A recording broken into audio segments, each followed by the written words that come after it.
यांचं मी पुन्हा एकदा कार्यकुशल माजी सरपंच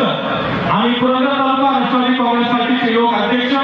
सन्माननीय अमितदादा झेंडे पाटील युवा प्रतिष्ठानच्या वतीने मनपूर्वक स्वागत करत आहे। आपल्या सर्वांच्या प्रमुख उपस्थितीमध्ये आजचा सुंदरचा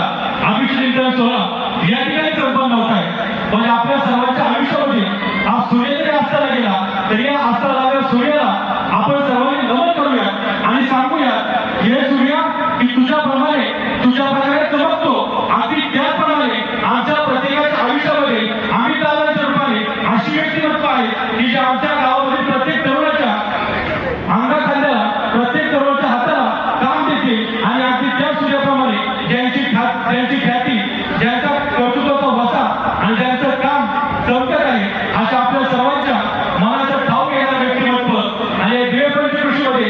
ज्यांनी उपसरपंच पद स्वीकारलं आणि आपल्या कार्याच्या जोरावरती ज्यांनी देवपंच कृषीमध्ये सरपंच पद स्वीकारलं आणि आपल्या कार्याच्या जोरावरती आदर्श सरपंच म्हणून एक व्यक्तिमत्व कसं असावं, एक सरपंच असताना आपलं काम कसं करावं आणि याच्याही पलीकडे जाऊन एक युवक असताना युवकांसाठी आपण काहीतरी द्यायला लागतो। अगदी या वाटपामध्ये युवकांसाठी काय मागायचं असं नेतृत्व आपल्या सर्वांचं लाडकं सक्षम युवा नेतृत्व अमितदादा झेंडे पाटील यांचा आजचा सुंदरचा अभिषेक सोहळा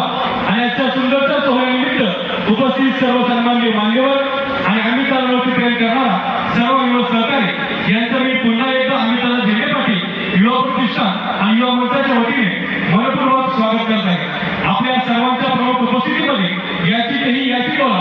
आजचा सुंदरचा अभिषेक सोहळा खऱ्या अर्थानं आपल्या सर्वांचं प्रेम,